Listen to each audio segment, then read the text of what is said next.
Thank you, John, and we will begin the session now. So today we are planning to discuss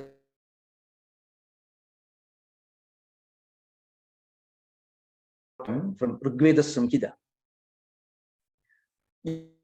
Rigveda is the most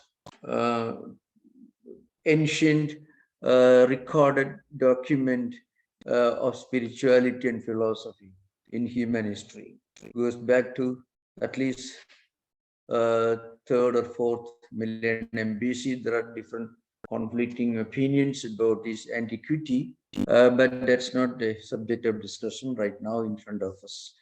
So I have already given a separate talk to Samhita, which you can find in the archives, but it's a very brief introduction with some basic text. But today we are going to discuss one of the two most prominent and profound hymns of Rigveda Samhita. There are two well-known hymns in Rigveda Samhita.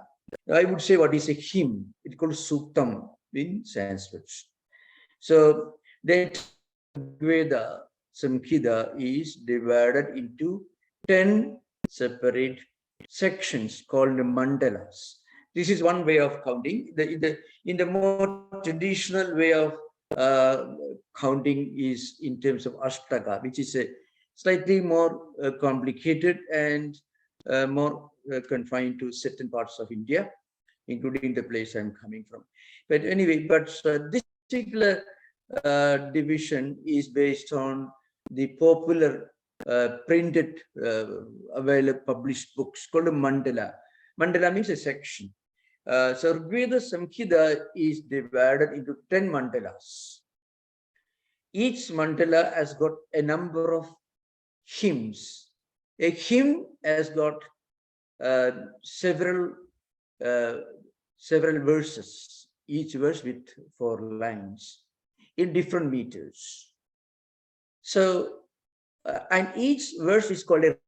So Rig means actually the basic unit of Rigveda is a Rig. So the basic unit.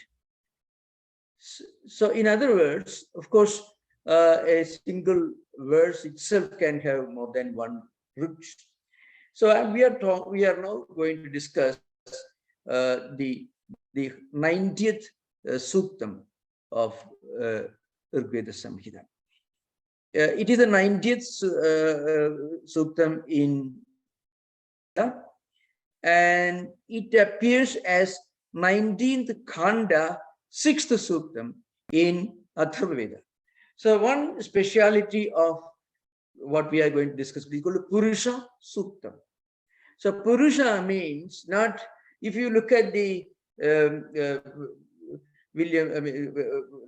Monier Williams or Apte's dictionaries or anywhere you find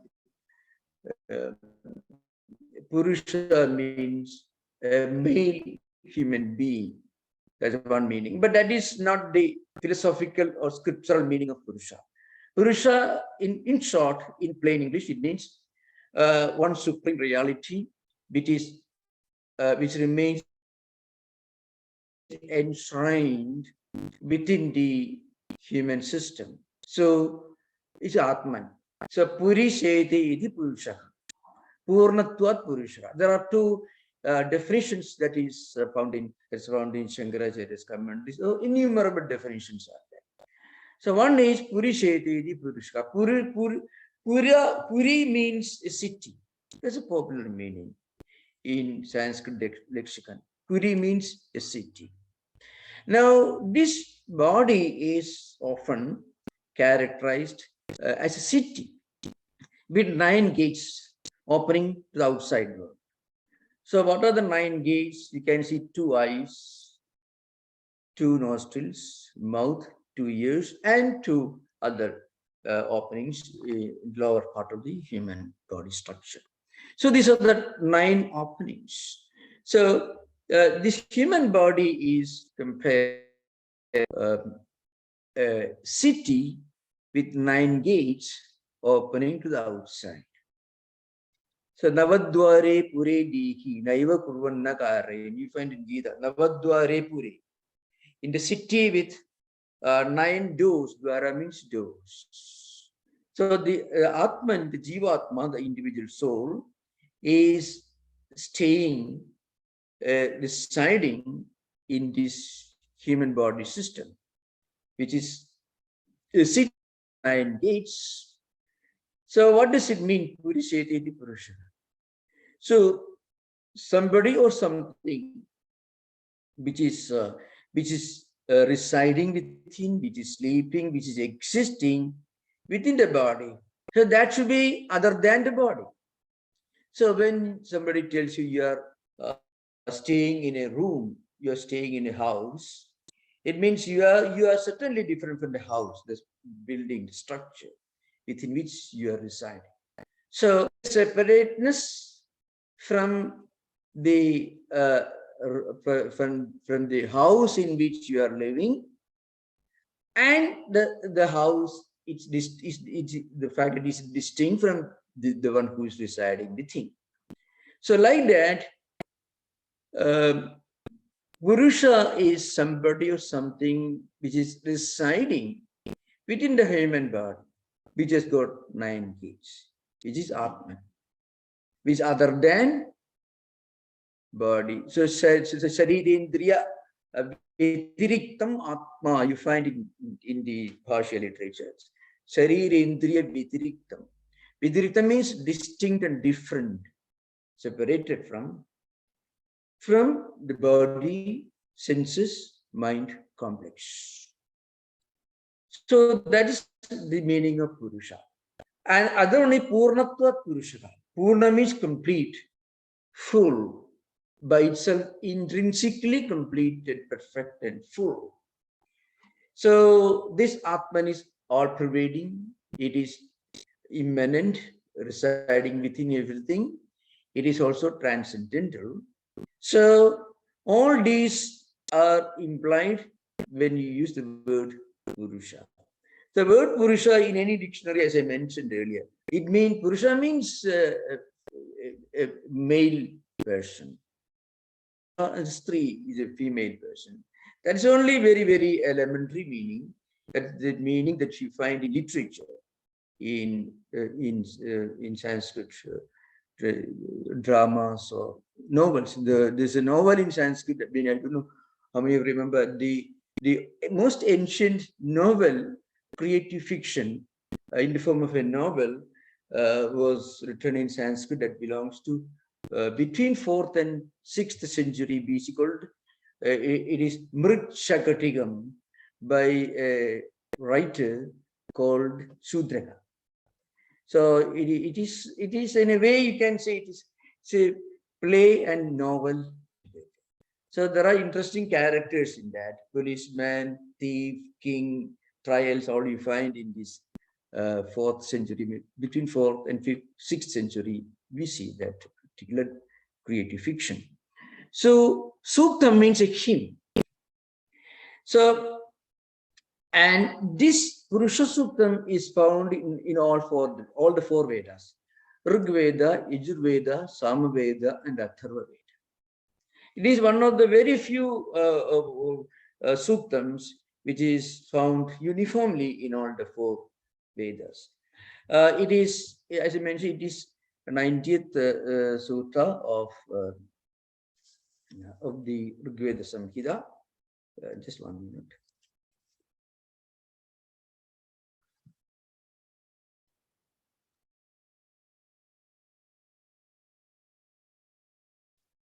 So, and it is the 19th Kanda, because the counting of the structure of the book, Atharva Veda, is different. 19th Kanda and 6th Sutra.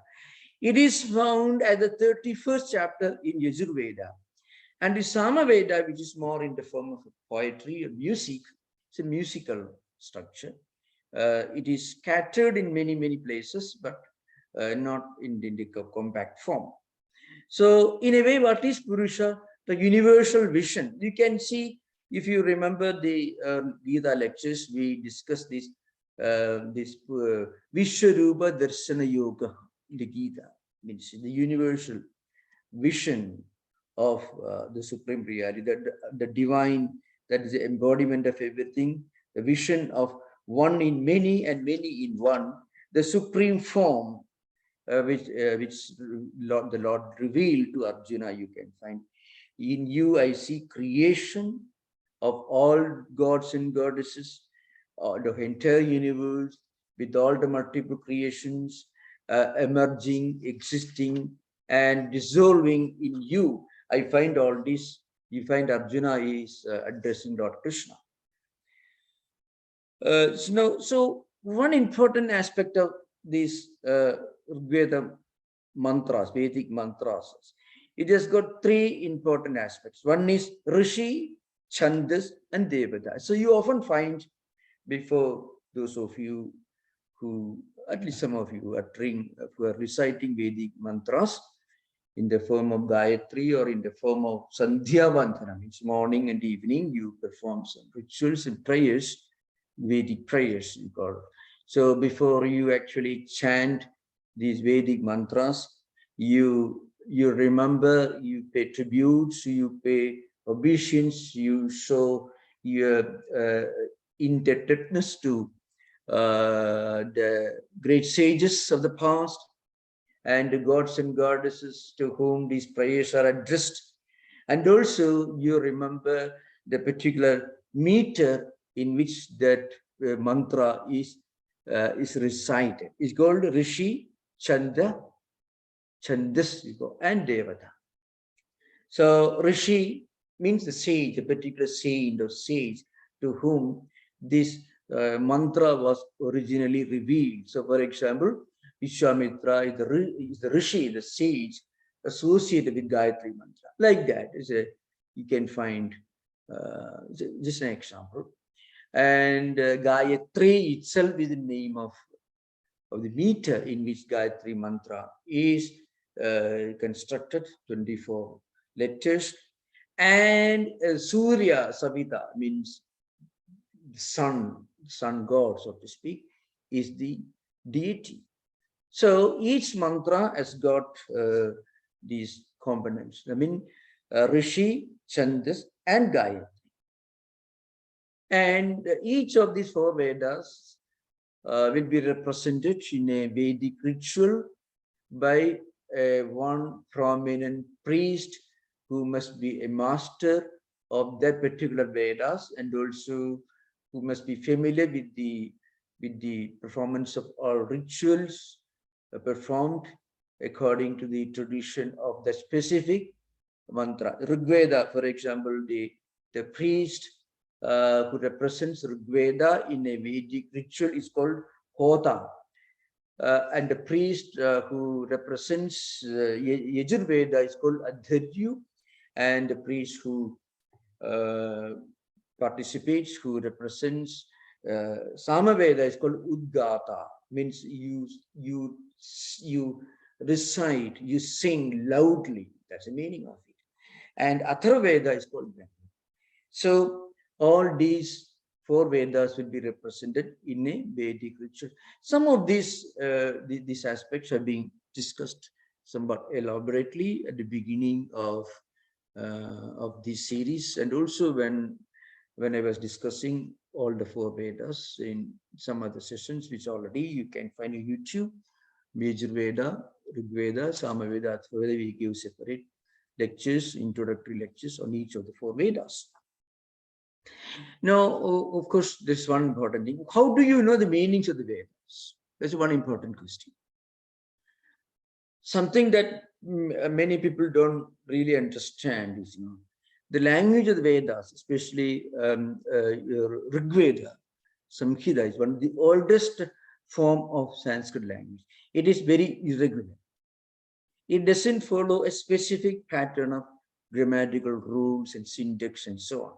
Today, when you speak Sanskrit or when you write Sanskrit, you are following the grammatical rules laid down by a great man in the 9th century BC, and his name was uh, Ashpanini, and this book that he wrote, which is the Bible of Sanskrit grammar, is called Ashtadhyayi. The book is with 8 chapters. Now that was the time when Sanskrit grammar, syntax, and rules of Sanskrit grammar and syntax were laid down once for all. So today also you follow the same pattern. I am a student of philology and linguistics in the Western tradition. You know, the first attempt to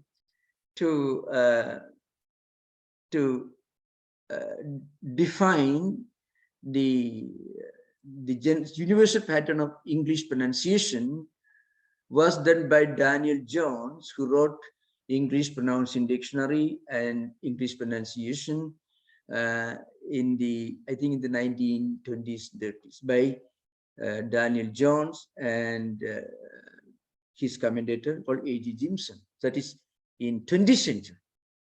And as for American English, the credit goes to great linguists of our own times, Chomsky and others. But Sanskrit, the Sanskrit language, the pronunciation, that's the received pronunciation, called RP in British English. Bobby Coleman can test it. It was laid down in the first half of 20th century, and Sanskrit in 9th century BC. So today, if you are reading Sanskrit, any Sanskrit book that's written in our own times, it follows the grammatical rules of Panini, who lived in 9th century BC. It's an interesting thing. So the first attempt to write some kind of a lexicon or dictionary of Vedic Sanskrit was done by a great man called Yaska. More as a work in etymology. He did not actually write a dictionary per se. I mean, dictionary as we understand in today's terms. He wrote a book which can be called something like a book on etymology and treasures. It's called Yaska's Nirukta. In which book he gives, for example, Devo Danadva, Dyodanadva, Deepanadva, Dusthanova Bhavati. To give an example. Deva. What does Deva mean? Deva, dictionary meaning will be God. But remember, Deva doesn't mean God with capital letter G. The anthropomorphic created God of Abrahamic religions and popular Hinduism. No, that's not the meaning. It roughly corresponds to what we call angels in Christian theology. You know, when Jesus Christ was born, some angels were singing in that field. So angels were singing, you find. So more like an angel. So what is the meaning of Deva? So Deva is called Deva because Deva lived in the celestial regions. Devo Dusthanova. Danadva, he fulfills your desires. When you pray for something, he answers your prayers. And also he will kindle the light of knowledge in your heart when you pray to him. So these are the possible implications of the word Deva. This is how Yaska goes about explaining. Only a very small, limited number of words that he himself chose at random from Rigveda Samhita. Rigveda Samhita has got, remember, more than 1,000 suktas, close to 11,000 riks, mantras. So it's a huge book. So Yaska just wrote just a few hundreds at random, and he wrote a book called Yaska's Nirukta. In fact, there is a whole school of Vedic interpreters in ancient times called Nairuktikaha, I mean those who follow the Vedic etymology, the Vedic interpretation, the hermeneutics, according to traditions laid out by Yaska. So Yaska himself says Sashakrita dharman rishayo bapuvuhu te asakshakrita dharmabhya upadeshaya gayanta mantran sampraptuhu. What it means is, see, the great sages in ancient times who realized the meaning of the origin and the existence and distribution of the entire creation through their meditation, those who realize the truth of existence through meditation, they sang for the sake of those two, for the benefit of those who could not realize the supreme truth, for their sake, to make them understand the meaning of existence, they sang these songs. This is what Yaska says. So Yaska seems to have had a very high sense of pride in himself. It is meant for those who could not realize the truth. For that, these sages composed these songs. This is what we find. Anyway, you can give credit to all of them, because in terms of this profoundness of the spiritual philosophical outlook, you know why it's profound.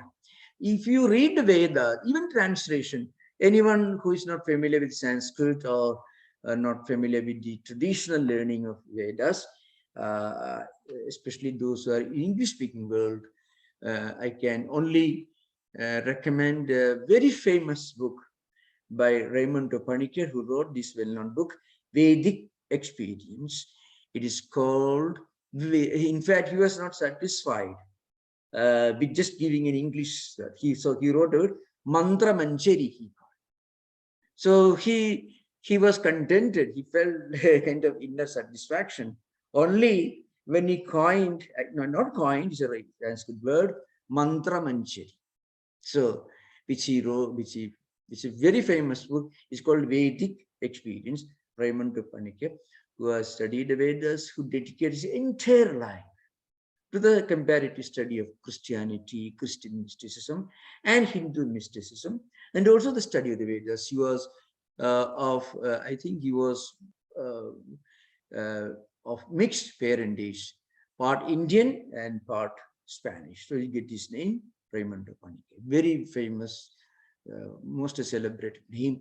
The point is, the struggle that he underwent and the care he took to do justice while putting these ancient ideas from Vedic literature into modern English. Of course, you cannot really translate even a classical book on philosophy into another language without losing some of its original charm and meaning. But when if you translate an ancient work, mystical work, a work of poetry into modern language, it is a really praiseworthy effort, and we can remember him as the one who reached the highest level of fulfillment in this video. So he also brought in the poetic charm while writing this book to him. It's called Mantra Manjari or Vedic Experience. Now, if you look at the Purusha Suktam, it doesn't begin with the mantra proper. It begins with what we call Shanti mantra. It's kind of invocation. There are any number of Shanti mantras. All the Shanti mantras are scattered all over the four Vedas. So if you take any of these well-known Upanishads, Isha, Kena, Katha, Prasna, Mundaga, Mandukya, Taittiriya, Aitireya, Chandogya, Brihadaranyaka, Kaushitaki, Kaivalya, any of these Upanishads you could take. All these Upanishads begin with an invocation. The invocation is called Shanti mantra. So it ends with Om Shanti, Shanti, Shanti. That's how it ends. So Shanti mantra. Peace invocation, as is frequently called in English. So the Shanti mantra each of these Upanishads could be different. So Shanti mantras for a few Upanishads which belong to the same Vedic tradition could be identical or similar, but Shanti mantra for hymns for Upanishads from another Upanishad, another Vedic tradition could be different. So the Shanti mantra for this particular uh, Suktam, it's called Purusha Suktam, it is something like this. So I am not going to recite or chant as we do. If you, we have already chanted, we can see this in our system. You know, there are different ways of chanting, and what we normally follow, I mean, the Ramakrishna mission may not be exactly the most ancient form of chants, because that is preserved in certain small places. Those of you who want to get a little bit of an idea of the most ancient form of Vedic chant, I can only recommend you perhaps, you know, the beginning of the Sanskrit movie Adi Shankaracharya. It's a Sanskrit movie, not a movie. So we can see a sample of the most ancient form. It means which remains untouched by any efforts to make it more musical, because Rigveda is not entirely all about music. So if you want to, if you recite it with the help of harmonium and the orchestra, actually you'll be doing something much more cruel than violating the rules of Queen's English in America, you know. So one should never attempt to do that.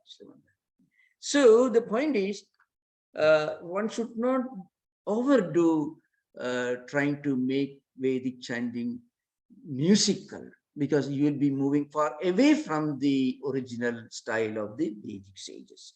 So it is not meant to be music per se, but there is, of course, a great spiritual music all through. Remember, that's all. So the Shanti mantra, this one is, it begins that Sayor Avrini Make. That there are different statements here. So one is this, the first part is Tat Sayohu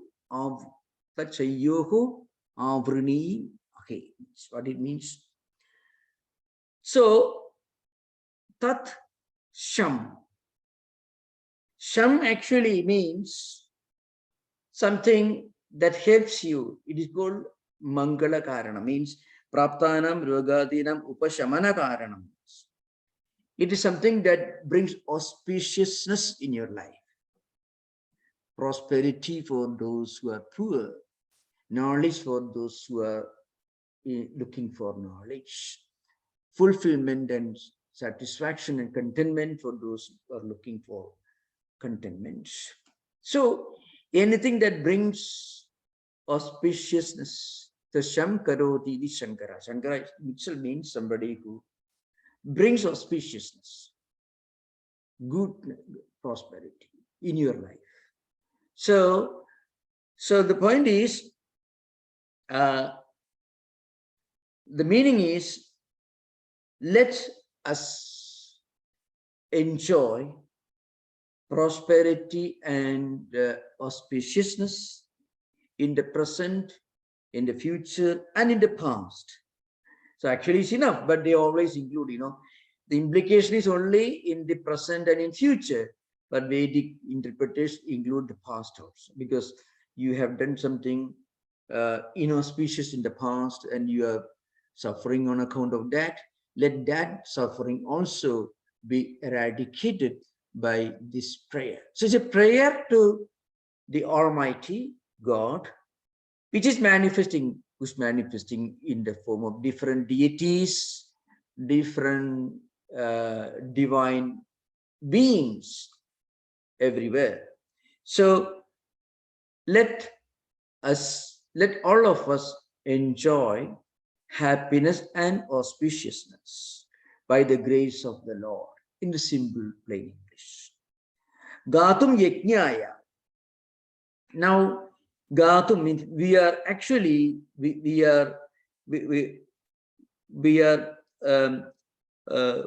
praying for bringing, for enjoying auspiciousness in the performance of our yajna. Yajna means different things. Yajna can, in its simplest implication, it means a Vedic ritual. In its more subtle philosophical implication, it means any auspicious effort, any noble action, any disinterested action, any deed or word or thought that you do without any selfish motive, it can be called yajna. These are all philosophical, So you see, yajna vai shreshtatamam karma. This is one meaning. I mean, any noble act is yajna. And also, it also means a ritual. Devadodeshena dravyasya tyagaha yajna.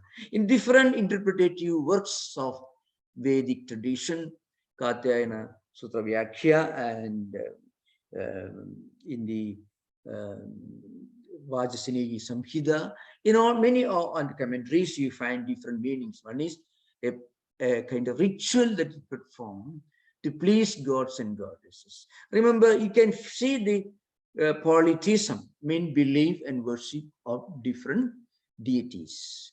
And also monotheism, in the belief in one supreme deity, and monism, a belief that the highest idea of God is one all-pervading, immanent, divine reality. All these you find in each of these Shanti mantras.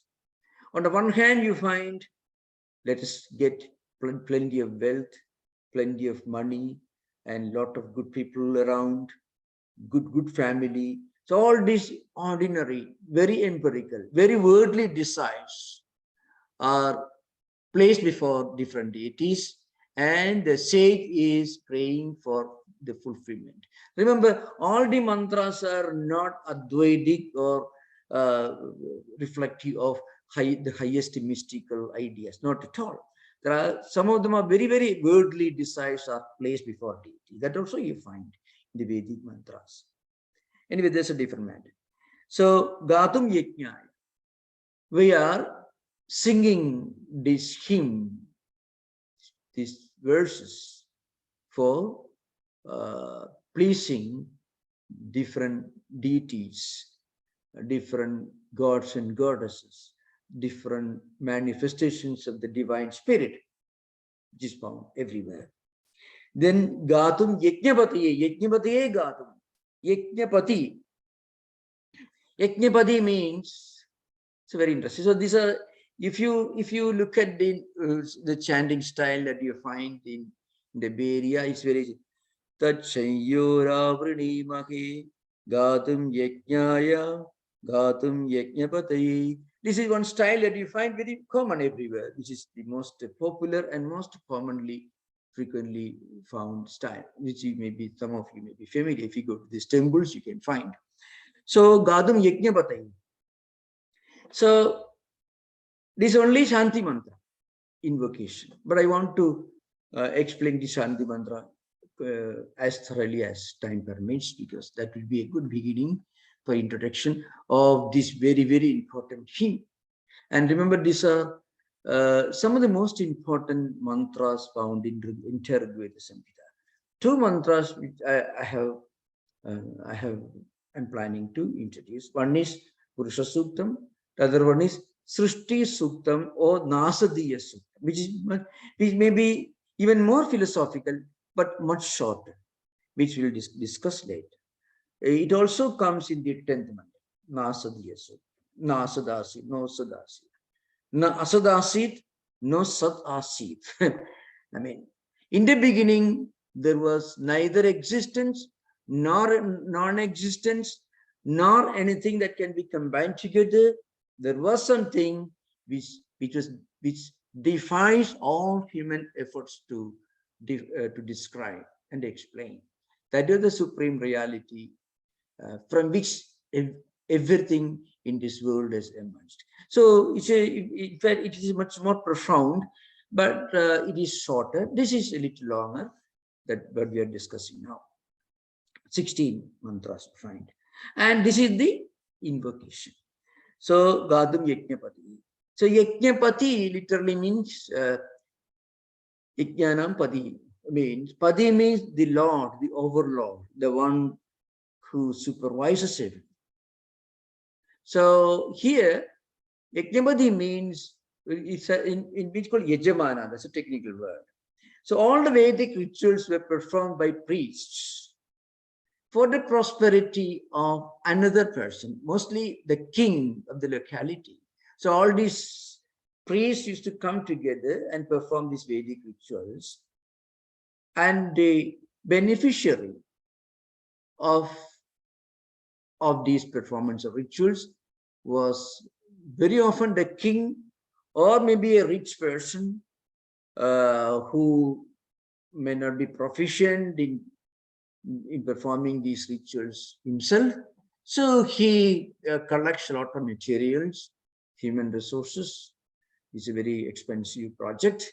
And he brings all these priests of different Vedic traditions, and he arranges this Vedic ritual. So let that Yajamana means the one for whose benefit, who is the enjoyer of the fruits, or the results, the benefits of the performance of this Vedic ritual. Yajamana. For his auspiciousness also, we are singing, we are praying, we are singing these divine songs in praise of the different deities. Deities mean it could be any of the deities. Vedic deities could be, Indra, Mitra, Varuna, Agni, Paumana, Soma, Surya, and so on. You find a number of deities. Very similar. In some ways, if you look at the translations, English translations of Rigveda Samhita, and if you read Homer's Iliad, we can see many similarities. Very often, Indra appears to be somebody like Jupiter. All these Greek gods and goddesses also took sides in the battle, in Trojan War. Some helped the Trojans, and some others helped the Greeks. And they also had their own jealousies and problems and fighting and quarreling and shouting. All do you find of different Vedic deities also. Remember, if you look at the Vedic deities, they were not necessarily very spiritual. That is another important point I want to bring. The Vedic deities were great, divine, celestial beings, but they were not necessarily very spiritual. I mean, they were certainly not bad people.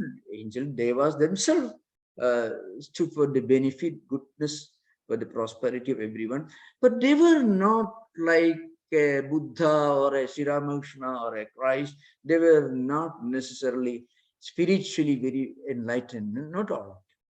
So very often you find many similarities between these Vedic deities and also the Greek gods who took part, taking sides in the Trojan War, some supporting the Trojans, some others supporting the Greeks, you can find.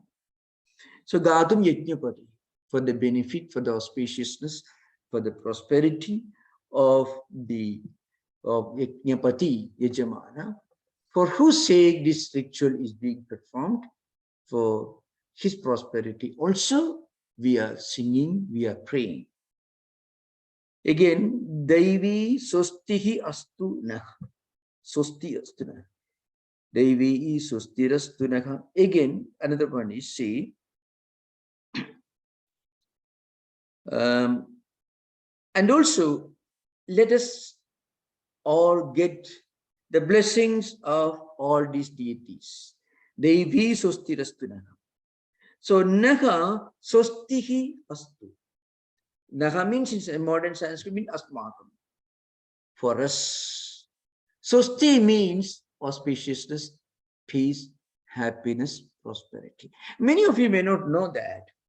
In fact, Swastika itself was a universal symbol of peace, prosperity, happiness, human brotherhood, universal goods. That is the real meaning of the word Swasti.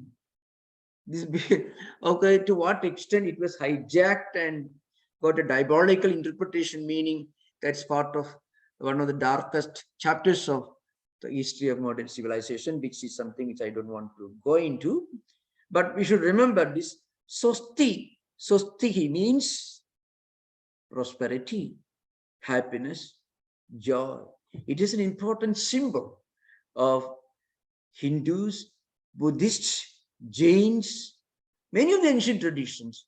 And there are scholars who extend this interpretation further. They say some kind of this symbol of auspiciousness and universal brotherhood and prosperity was also found in non-Christian, pre-Christian religions and traditions of Western world. So that's a different subject. So here means Naha, Devi Sustirastu. Let all of us be blessed by peace and happiness and prosperity and universal brotherhood and auspiciousness by the grace of different deities, Devas, Devi Sustirastu. And again, this continues, Sosti Manushebhyaha. Let there be, let all human beings enjoy Sosti. So what it means? Let the whole human family, human society have the good luck to enjoy prosperity, peace, and happiness. It's an important thing to remember.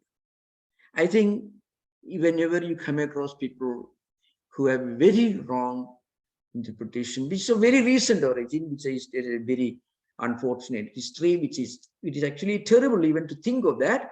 So the word Sosti means peace, auspiciousness, prosperity, universal brotherhood, all as good and auspicious and spiritual for the entire humanity.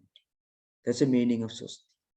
So even in the ancient traditions, when in Hindu culture, to some extent Buddhist culture also, when you pay your respect to your teacher or maybe to your grandfather or your father or parents or somebody who's elderly in your family and who's worthy of respect because he's or she's your teacher, or you have some respectful relationship with somebody, then when you do namaste, and the other person may say Sustirastu, let there be peace and prosperity in you, let you be blessed by peace and prosperity. So this is a real, very, very simple. You can also find this in some of the ancient plays and dramas, or Sanskrit dramas and plays you find. So Sostihi Manushebhira, Udam Jigadu Bheshajam. That's an interesting thing. Okay. Bheshajam, Bheshajam literally stands for medicinal herbs that nature gives to human society. So Udam Jigadu Bheshajam. Let the medicinal plants sprout everywhere, grow everywhere, and let there be remedial medicinal plants everywhere, sprouting everywhere, growing everywhere, producing the fruits and results and helping humanity, the afflicted sections of humanity everywhere. This is another prayer. So Udam Jigadu Bheshajam. So you can find Udam Jigadu Bheshajam. This is a modern way of chanting, which is more common, which you may be more familiar with. Shamno Astu Dipate.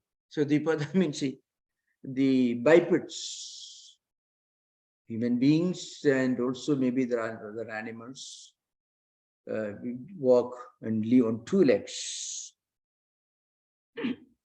Let them also enjoy Sham, means Sosti, means prosperity, auspiciousness, peace, and happiness everywhere. So Shamno Astu Dipate. Dipate Shamno Astu. So Let prosperity and happiness come to all of us, and also to all those who are bipods, human beings mostly. Some chaduspade, and also there are quadrupeds, animals, horses, walk on four legs. Let these animals also be blessed with prosperity, happiness, and peace and joy everywhere. And Om Shanti, Shanti, Shanti. So these are uttered three times. Means three prayers for the eradication of three possible types of afflictions. What are they? For example, there are some afflictions like disease, and there are some afflictions that are beyond our direct control. When you see, for example, lightning, earthquakes, and there are some afflictions. Sometimes thieves breaking into your homes.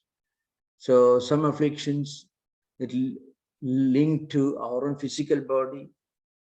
So Adhyatmika, Adi Bhaudika, Adi Devika, earthquakes, lightning, floods. So they are caused not directly by human beings. Of course, today we can say there is a human element in causing many of these tragedies in modern times, but traditionally, let's say. And also, sometimes when you walk in the forest, sometimes you may be attacked by an animal, a wild animal. These are some. So all these are some afflictions, different kinds of afflictions. So the Vedic sages are praying for freedom, for remedy, for all diseases. That's why, Udam Jigadu Bheshajam. Bheshajam Udam Jigad. Let all the medicinal plants sprout everywhere and grow higher and higher, and producing plants for the benefit of humanity.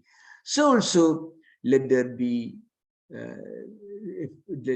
freedom from all possible afflictions, both human afflictions, afflictions caused by nature, and all. This is a kind of Shanti is repeated 3 times. So this is the Shanti mantra. Now, after this, I would like to take up, some of the some aspects linked to this suktam itself.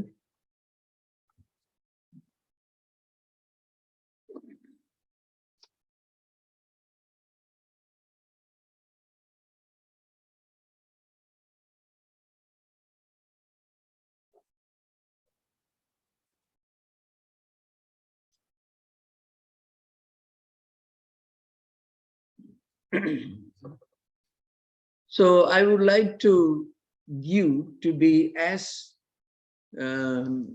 loyal to the traditional interpretation as possible. I would like to begin my description, explanation of the mantras based on the most traditional commentary, that is Sayana's commentary. Remember, Sayana's commentary is not the first commentary. Sayana lived somewhere in the 13th, 14th century. Before that, there were a number of commentators in Vedic tradition, Bhaskara, Mahidhara, and so on. Innumerable commentaries are found. Most of those commentaries did not cover the entire text of Rigveda Samhita. The Swayana, who once for all, as a single individual, wrote commentaries on all the 4 Veda Samhitas. I mean Rigveda, Yajurveda, Samaveda, and Atharva Veda. And now remember, when we are talking about Sayana's commentary, we are primarily talking about commentaries on those sections of the Vedic literature other than the Upanishads. Because Upanishads were already interpreted extensively, very philosophically, and in the most authentic language by Shankaracharya, almost 400 years before Sayana. Actually, Sayana himself was a close follower of Shankaracharya's tradition. He was closely connected to Sringeri Math tradition, which so In fact, Sayana and Vidyaranya, who was himself a great Vedantic scholar who wrote well-known books in the Vivarana tradition, and also great works like Panchadesi, which are important, authentic introductory works on Advaita Siddhanta, Advaita Vedanta. So Sayana's commentary is even now the most popular. When you talk about Vedic commentaries, we are talking about Sayana. I mean, it has become so very popular and authentic. Now, what does Sayana say about this comment, about these mantras? So it begins with this Sahasra Sisha Purusha Sahasraksha Sahasrapar Sabhumin Vishwado Vrutva, mean it is Avrutva Atyadishta Dishangulam. This is how the mantra begins. Sahasra Sisha Purusha. So Purusha is Sahasra Sisha. Sahasra, if you look at the dictionary, it means 1000. But Sahasra, in Vedic terminology, in Vedantic terminology, in philosophic terminology, Sahasra means, in the language of the traditional commentators, Asankhya means infinite in number, numberless, innumerable, beyond counting. That's the meaning of Sahasra. So this Purusha. So what is Purusha, as we understand now? Purusha means the divine in its most sublime, in its most universal dimension. God, in its, to be specific, in the Vedic sense, is one attributeless, eternal, immortal, universal, all-pervading reality. So that's why the God Atman, God or Atman, Atman is called Purusha, because Purusha is that divine spark, Atman, that is residing in all beings, in all body structures, which other than the body, Dehantra Vidiriktam, it is distinct and different from body and senses. And at the same time, it is residing within it. It is the life of everything, but it's not the body or mind or intellect. So that's the meaning of Purusha. And this Purusha is Sahasra Sisha. So if you read an English translation, say 1,000-headed, that is absolutely terrible. It doesn't mean Sahasra, 1,000-headed. So if you want to express a mystical idea in the form of a literary work, what happens, very often you will kill the mystical element in that poetical work, because a poet in Sanskrit called Kavi, Kavihi Mantra Drashta. So who is a poet? A poet is one who looks far into something and deep into something, and also who gets a comprehensive vision of everything. In simple language, a man like William Wordsworth, he'll stay living in Lake District or whatever. I'm just giving an example in Western world for the benefit. I'm telling many of you. Of course, nowadays, to talk about Wordsworth in modern 21st century America is absolutely unacceptable, according to many of our great technocrats. But anyway, let us commit that terrible crime of referring to the great Wordsworth, the Victorian poet, to a tech of such a society, whatever it is. So, William Wordsworth, living in a beautiful island, or let us say coming closer to our own home, let us say this Emerson, or let's say Whitman or Thoreau walking through this forest and looking at the sky or the trees or the plants and seeing a meaning and relevance and a sense in a leaf, in a plant or a flower, which a botanist may not associate with. He is looking deeper into the flower. And this is simple poet, ordinary poet. Now, a mantra drashta, that's the meaning of kavi or poet in Sanskrit. A great sage of spiritual illumination who looks at the entire creation deeper into everything, and in a more comprehensive manner, seeing different meaning, higher implications in the beauty of sky, rivers, mountains, and valleys. So if you try to translate the original language of a mystical poetry into a classic literary work, maybe you may lose the mystical implications of it. So Purusha, of course, we know it's not a male human being. It is the all-pervading divine spark present in everything and present everywhere. And Sahasrasisha means not thousand-headed. It means that which is present everywhere. It's an implication of the all-pervading nature of the divine. Sahasra. Sahasra means infinite. The all-pervading nature. That's the meaning of Sahasra. Anantaiki Sishaihi Uttaka. That way Sayana says. Anantaiki Sishaihi Utta means. Ananta means infinite number. You cannot count. Is all pervading. So this Purusha, this all pervading reality, is endured with infinite number of heads, means it is present everywhere. Instead of saying a simple, straightforward man may say it is present everywhere, but a poet will say it is infinite in scope. It has got infinite number of heads. Same, it continues. Sahasra Purusha. Sahasraksha means, again, Sahasra means Ananta, Asankhya, infinite number. Sahasraksha means not thousand-eyed. That's a literal transition. It means it's seeing everything. His presence is everywhere. So Sahasraksha, Sahasrapad. So it has 1,000 legs. What it means? It is present everywhere. So the all-pervading nature or the universal spirit is expressed by saying that it just got 1,000 heads, 1,000 feet, and 1,000 eyes, and so on. So this is the language of a mystic, which is far beyond reach of a botanist or even an ordinary literary person. That's the difference. So we will continue in the next session. You are most welcome with questions. Most welcome. Thank you. Yeah, I know we are beginning. This is a very, very important class in many ways, because this mystical poetry is not frequently understood.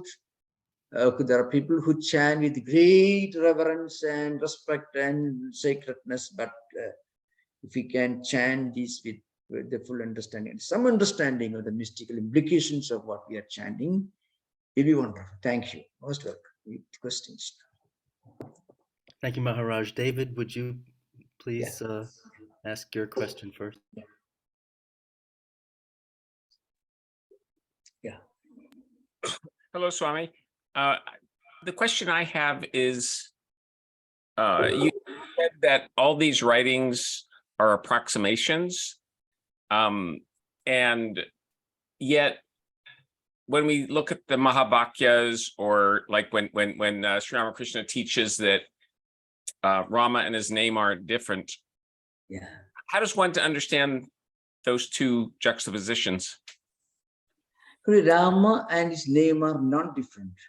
Correct. When it seems that Sri Ramakrishna is saying that the name is correct, God, correct. or the great sayings that the Mahabhagyas seem to have more to them than just an abstract sort of approximation. True.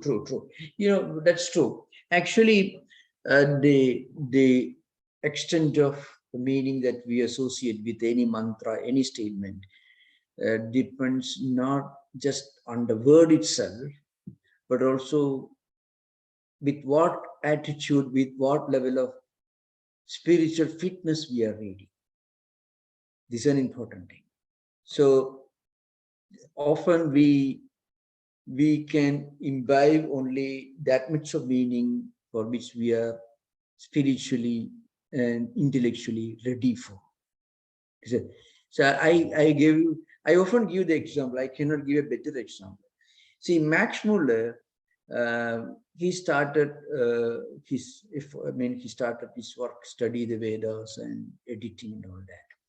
He didn't have what a great work he'd be remembered for when he actually took up the job. And according to many traditions, he was commissioned by the church to study and publish, so that once this Rigveda is published, people will understand what an absolute trash, what absolute gibberish Vedas are. And when Max Muller actually started, he never looked back. And then he meets Swami Vivekananda in Oxford. And then Swami Vivekananda asked him, he's a great man, he's staying with his wife, and Swamiji compares them with Vasishtha and Arundhati, the ancient Vedic sages. And when Swami Vivekananda asked him, have you gone to India? And Max Muller's reply was, no, if I go, you have to bury me there.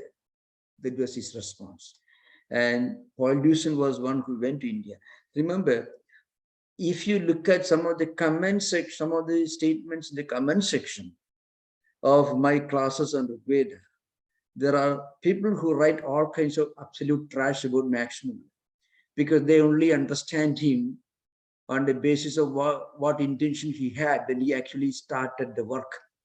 But they have no idea of what he became eventually when he started the journey through the Vedas. He eventually became a rishi, and somebody who can be compared to Vasishtha by a man like Vivekananda. He must have been certainly a great man. So this is often there were many comments from many people who wrote comments on below the comments, the class, when I gave the class on Rigveda, when I referred to Max Muller. They were writing because they have absolutely no idea, no sense of history. Max Muller may not have started with a good intention, but eventually he wrote a work on the life and teachings of Sri Ramakrishna, the first great book written in Western world. And he was the man whom Vivekananda compared to Vasishtha, who was the teacher of Rama. And so remember, what I mean to say, when Max Muller actually started reading, he never looked back. He himself eventually became a rishi.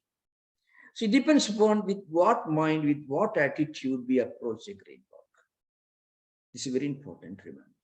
With what mind. And sometimes when we start reading a great work like the Vedas, sometimes there may be a huge stock of great karmas and samskaras in our mental system coming from previous life cycles. We may suddenly manifest themselves and they take a different world. Max Muller never had a normal life. He and his wife are devoted exclusively for the preservation of Vedic culture. Just imagine that. This happened not just one person. Paul Deussen, living in New York, he read something in Ramana Maharshi, and that's the beginning of a new life. So you can imagine what happened to him, in what way he was different. This doesn't happen to people who are very often living 50 miles away from Tiruvannamalai, where Ramana Maharshi lived. You are go and ask people within 100 miles, 50 miles around Tiruvannamalai, what they think of Ramana Maharshi. Do you think every single person is a devotee, like Paul Brandon, who lived in New York? So you can imagine, it all depends upon our own spiritual and mental fitness. That is true. That is true in understanding any great work. We can only imbibe what we are ready to imbibe. It's important thing. And this, it defies all the limitations of boundaries of culture, race, nation, nationality, whatever it is. This great universal spiritual idea just captivate you, capture your mind, and it doesn't ask your permission before doing that. This is what happened. So it's a natural process. So to what extent we are ready? To that direction, we imbibe great ideas from great books, whether Vedas, friends, anything else. So, okay, then. Ranjit, you're next. Yeah. Namaste, Swamiji. I have a question. So when you said Purusha, so in the Indian philosophy, often Purusha and Prakriti are talked about. Oh, So in yeah. that context, can you Yeah, explain that is true. You know, so the same word can mean different things in different systems of philosophy. In Sankhya system, for example, Purusha is a different meaning. In Sankhya system, Purusha is one of the two fundamental categories, eternal categories, Purusha and Prakriti. Purusha is effulgent, but it is inactive. Prakriti is non-effulgent, but it is the genesis, the origin of the whole evolution. From Prakriti, Mahatattva, from Mahatattva, three Ahangaras, Sattvika Ahangara, Tamasika Ahangara, Rajasika Ahangara. From these three Ahangaras, mind, senses of perception, senses of action. From Tamasika Ahangara, the Pancha Mahabhutas, Pancha Tanmatras. From Pancha Tanmatras, Pancha Mahabhutas, the entire universe, 23 evolutes, they all emerge from Prakriti. So Prakriti is the root of the whole creation according to Sankhya system. Purusha is the opposite of Prakriti. Actually, the purpose of Yoga Shastra is to regain your identity with Purusha. For some reason, you have identified yourself with Prakriti, which is not real identity. So the whole evolution begins. And when you practice yoga through Chitta Vritti Nirodha, eventually you get back to, it's called, Pradiprasava, reverse evolution. And when you reach, then you understand that your true identity is Purusha. So remember, Sankhya system is dualistic. And Sankhya system's conclusion is not very logical. But this analysis of human mind, intellect, and senses, everything is very logical. It is accepted by Vedantis also. It is called Samana Siddhanta. So Vedanta accepts many of the teachings from other systems of theistic philosophy, but not the conclusions. It's called Samana Siddhanta. There is an affinity between Sankhya and Vedanta, but there is a clear-cut distinction difference also, because Advaita Vedanta is non-dualistic and Sankhya is primarily dualistic.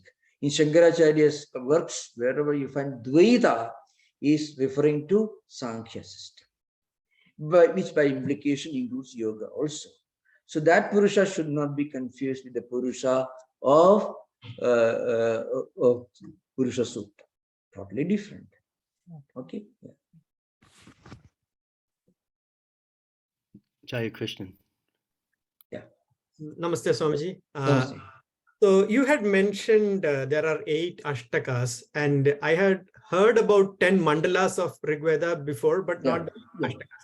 So, but I also heard like there's a chronological order of the mandalas, like 6 books, 6, 3, 7 are like older ones, and 4 and 2 are next, and all those. But when we come to Ashtaka, is it followed only in certain areas versus the mandala? And also from the chronological perspective, does it, matter in that sense? Now, Ashtakas are designed to help in the memorization of Veda mantras. This primarily, it may make it easier for one to memorize. And also this, you should not imagine that this Veda Samhita has got the same identical version followed all over India. Of course, primarily the text is the same, but there are many versions with slight variations from place to place. So the credit goes to the great Indologists, including Indian scholars in 19th century, and also early 20th century, who went to different places all over India and who collected different versions of Rigveda in different parts of India, and who finally brought out the standardized edition. So in fact, the whole effort began with Max Muller. So remember. So, okay. There is sometimes I want to point out this is very important thing. There is a tendency among some scholars who don't have a sense of history and much less sense of propriety, who want to dismiss the work of Max Muller as something non-authentic. Is absolutely wrong. Max Muller was the man who is responsible for the popularization of Vedic culture, Vedic tradition in Western world, and even within India, among people who did not really care for studying the Vedas. Vedic study was not permitted for everyone. There were a lot of problems, social divisiveness, social injustices, which kept Vedas within the limits of a small section of people. So it was the efforts of great scholars in India and also in Europe who made it possible for people to study, but access to Vedas. It's a very important thing. Of course, there were, I should warn you also, there were many efforts made by some missionaries to denigrate the Vedic culture. There was certainly a well-organized effort, but that didn't take them too far, because the antiquity of the Veda, the lateness of Vedic tradition has been well established by the writings of the great historian, the United Nations publication and the history series called The Great American. He's an Englishman who came to America, not Toynbee, which Will Durand, I think. It's Will Durand, who is the general editor of this well-known book and publication. So you can find many of their great writings, the antiquity and the greatness of Vedic culture. Of course, there is a great difference between the way a traditional Vedic scholar in India perceives the Vedas and the way it is being perceived by great students of Indology or linguistics and philology or philosophy. There'll be difference. That should be there. Actually, the traditional scholar, the Pandit in India, may not care for the sociological, the cultural implications of Vedic literature very frequently. They care only for the traditional rote learning. They sacrifice their whole life to preserve, to study, to preserve, and to work for the preservation of this great culture. They make enormous sacrifices, financial sacrifices. They sacrifice whole life. But without them, Vedas would not have been preserved. But Vivekananda says that again and again. But at the same time, in modern times, extending Vedas beyond the limited interpretations of the traditional scholar and give it a sociological, a cultural, and civilizational interpretation, reading more meaning in it. For example, Vedas reflect a way of life, certain values which are part of Vedic culture in ancient civilization. Many of these ideas were later brought out and interpreted, focused, and emphasized by scholars, modern scholars in India, and also their counterparts in Europe primarily. Of course, there was a great man called Fritz Stahl, who taught in Berkeley, who wrote the well-known Altar Fire, Agni, 2 volumes. Actually, mostly he worked he was trying to study and emphasize and maybe popularize the ritualistic parts of Vedic culture, not much of its philosophy. Okay, thank you. Please go ahead. I think, yeah, we are just about 6 minutes. Okay, thank you. Ranjit has a follow-up question. I have one more question. So this Sayana Bhashya, is it available in English now? I don't know if Sayana is being translated into English, but must be Hindi translation. Sayana's commentaries are being translated into many vernacular languages of India, but I don't have no idea whether translation must be available in English. I do not know, because I'm also cut off from what is happening in that area. Yes, but there should be commentary. You can search, internet. Yeah, I was just wondering, is there a well-accepted commentary of Sayana's translation? I mean, is there a well-accepted translation of Sayana exists or not? I will search. Yeah. Maharaj, you gave a fine example of the literal interpretation of the thousand-headedness Yeah. and the dangers of missing the poetical language. Does this happen a lot? Yeah, frequently it happens. If you read just a literal translation of many of these mantras, then you can find a whole lot of literature was written denigrating, belittling Vedic mantras, taking them in the literal sense. So one problem was, these Vedic mantras were studied by rote memorization and were preserved as an oral tradition. Even the meaning, the mystical meaning was transmitted from teachers to student. I can give you one example. There can be no better example. See, of course, I'm not talking about Samhita, I'm talking about Upanishads here. Upanishads are important. The essence of Vedas. Vedanta, Vedana, Mantaha. That's meaning the final word, the essence of. Anta means the essence or the conclusion. Now, you read the whole 10 Upanishads with Shankaracharya's commentary. Now,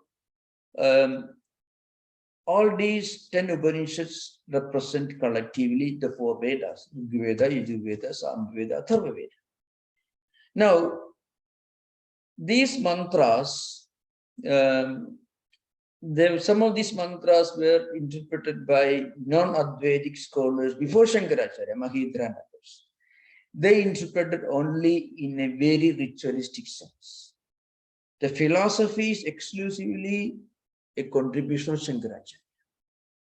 So, for example, the Mahavakya, just now David was mentioning Mahavakya, Tattwamasi, Aham Brahmasmi. All these Mahavakyas were senseless, useless, worthless words according to the ritualist philosophers. Because any Vedic statement which doesn't include an injunction for the performance of some ritual or other, those statements are only eulogies, just they don't have any profound implication. Amnayasya kriyarthatvad anarthakim adatarthanam. It's a well-known statement by Mimamsaka, the ritualistic philosophers. Any Vedic mantra, any Vedic statement, which doesn't include an injunction, a clear prescription, you should perform this yajna, this ritual. If a mantra, a portion doesn't contain a clear-cut injunction called vidhi, that mantra is not of much significance. Now, Tattvamasi, Aham Brahmasmi, I am Atma Brahma, Prajnanam Brahma, all these, they don't have any they don't give any injunction for the performance of rituals. So they were interpreted in a very childish, laughable manner by non-Advaitic and ritualistic philosophers who came before Shankara. Shankara took up all these and gave a great philosophical meaning. Aham Brahmasmi implies the ultimate spiritual experience. When you feel the all-pervading divine reality is Brahman, that is your own true identity, Tattwamasi. The truth we are looking for everyone, it is within you. You are the one, not the physical body, not a mind, world, body, intellect complex, but something beyond that. All these actually, it came from Shankaracharya. I'm just giving very, very important but small little examples. Brihadaranyaka and Chandogya are very, very extensive Upanishads. So now, before Shankara, nobody gave this profound philosophical meaning. Another very important thing I want to mention. You have to remember, you'd be surprised, it'd be a total surprise to many Westerners, especially. Only a minute, small, tiny, microscopic section of Indian society were even allowed to study the Vedas. Among them, a much smaller section had the right to perform rituals. You can imagine. This is something very interesting. Many people don't know. But Vedas have a philosophical, spiritual implication. It is talking about the universal spiritual oneness, unity and oneness of all creation. This idea came from Shankaracharya. Before him, Vedas did not have any philosophical, spiritual meaning. This is an important thing to understand. So today, if you go to Himalaya, if you go to Rishikesh, you find many people, Westerners, not born Hindus, not even Indians, and wearing these clothes, studying the Vedas, the big Rudraksha, they wear big vibhudis, this sandal paste and these ashes all over the body, long beard, long hair, gobo, sitting and meditating, yoga, all that kundalini. You find all this. It's all because of Shankaracharya. Because he was the one who gave a meaning, a philosophical and spiritual meaning to Vedic mantras. 8th century, Mahidhara, Bhaskara, and many others, Yaska was the first important effort to give an etymological meaning. That is 6th century BC. Yaska doesn't go that far. It is a small book. Yaska Nirukta is not a very big book, small book. But Shankaracharya comes now, he says this word means this philosophical. So in modern times, where Shankaracharya left, in modern times you find Swami Vivekananda came, and he gave it another dimension. He took the same thing and he expressed and expounded in modern English, made it the legacy of the whole humanity, which actually it is. It's an important thing to remember. Okay, so thank you for the great questions, because when you ask questions, it gives me a chance to explain and go deeper into the subject. Thank you. Namaskar. We'll continue in next class. Thank you. Namaskar. Om Shanti Shanti Shanti Harihi Om Tatsat Sri Rama Krishna Pranamastu.